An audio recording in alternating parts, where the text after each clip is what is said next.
आज मैं आपको एक ऐसा टॉपिक शेयर करने जा रहा हूँ जो एक व्यक्ति के जीवन में स्वयं के देखने योग्य नहीं है। आखिर वो टॉपिक क्या है ये मैं आपको बताऊं, इसके पहले चाहूँगा कि चैनल सब्सक्राइब करें यदि आप चाहते हैं, पूरा सुने, शेयर करें, लाइक करें। मेरा आज का जो टॉपिक है वो है एक व्यक्ति का अंतिम ऋण। ध्यान रखिए, जब हमें कोई कुछ देता है और हम लेते हैं तो वही ऋण कहलाता है। सनातन धर्म में ऐसे बहुत से ऋणों का उदाहरण मिलता है, जैसे पितृ ऋण, पुत्र ऋण आदि। लेकिन अभी मैं आपको जो शेयर करने जा रहा हूँ वो शायद हो सकता है कि आपको एक अजीब टॉपिक लगे। वो है लोक ऋण, जिसे हम अंतिम ऋण भी कह सकते हैं। यह वह ऋण है जिसे व्यक्ति अपने जीवन में कभी नहीं देख सकता है। ऐसा कौन सा ऋण है जो व्यक्ति लेता है लेकिन उसको खुद को मालूम नहीं रहता है कि वह ऋण कौन सा है, कैसे उसने ऋण लिया। इसके संबंध में मैं आपको बता ही दूं कि यह वह ऋण है जो अंतिम संस्कार के समय, अर्थात व्यक्ति की मृत्यु होने पर जब उसे शमशान घाट ले जाया जाता है तो उसे राख में मिलाने के लिए, पंच तत्वों में मिलाने के लिए उसे जलाया जाता है। जलाने के लिए लकड़ियों की ज़रूरत होती है। लकड़ियाँ अलग अलग वनस्पतियों से प्राप्त होती हैं। वो जो लकड़ियाँ उसके शरीर को, देह को जलाने के काम आती है। अगर कोई पूछे या जानना चाहे कि क्या उसने उनका भुगतान किया, नहीं। क्या वो लकड़ियाँ उसके काम आई? हाँ। क्या उन लकड़ियों का कोई मूल्य रहा? हाँ।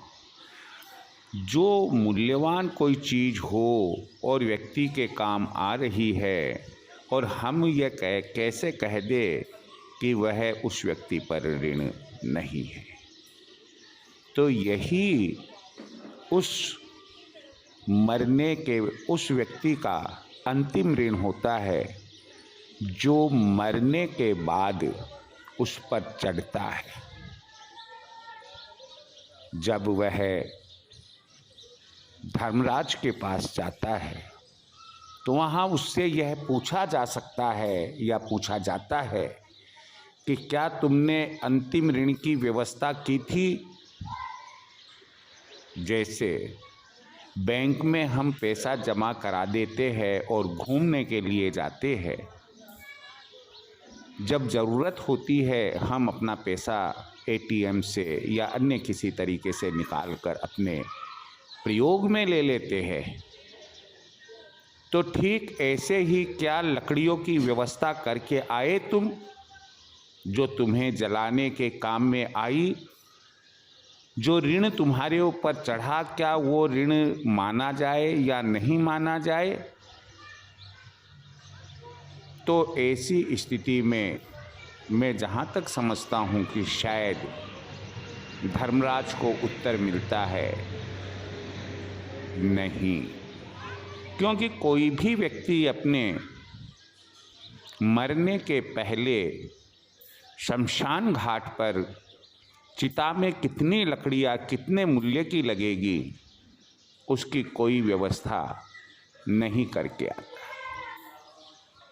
इसलिए वह तो उस पर एक अंतिम ऋण, जिसे लोक ऋण कहते हैं, रहेगा ही। एक प्रश्न दिमाग में उत्पन्न होता है और वो प्रश्न ये है कि क्या हमारे धर्म शास्त्रों में कहीं ऐसा उल्लेख मिलता है, क्या ऋषि मुनियों ने इसकी कोई ऐसी व्यवस्था की है कि जिससे परलोक सिधारने पर इस ऋण का बोझ उस स्वर्गवासी व्यक्ति पर ना रहे? तो जवाब मिलता है हाँ। यदि वह व्यक्ति अपने जीवन में जीवन के 10वां हिस्सा